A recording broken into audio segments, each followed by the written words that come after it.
మన Modiji $1 value 62 rupees ఉంటే దాన్ని 40 రూపీస్కి తీసుకొస్తా అన్నాడు.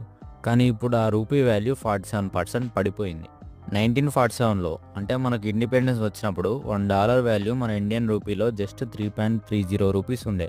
కానీ ఇప్పుడు దాని వాల్యూ అక్షరాల 90 రూపాయలు. రూపీ వాల్యూ పడిపోవడానికి మెయిన్గా 4 రీజన్స్ ఉన్నాయి. First reason trade tension. India and US ట్రేడ్స్కి ఒక క్లారిటీ ఉండదు. Second reason investors exodus. Foreign investors Indian stocks నుంచి వాళ్ళ మనీని విత్డ్రా చేసుకుంటున్నారు. జస్ట్ ఈ ఒక్క ఇయర్లోనే వాళ్ళు 1.48 lakh crores విత్డ్రా చేసుకున్నారు. థర్డ్ రీజన్ ఇండియా ఎక్స్పోర్ట్ చేసేదానికంటే ఇంపోర్ట్ చేయడమే ఎక్కువ ఉంది. Fourth reason high inflation. మన ఇండియా లోపల ప్రైజెస్ పెంచడం వల్ల రూపీ దాని పర్చేసింగ్ పవర్ని కోల్పోతుంది.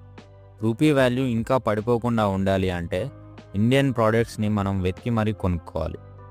ఈరోజు ఏమైనా కొత్తగా నేర్చుకున్నాం తెలుసుకున్నామని మీకు అనిపిస్తే సబ్స్క్రైబ్ అయిపోండి.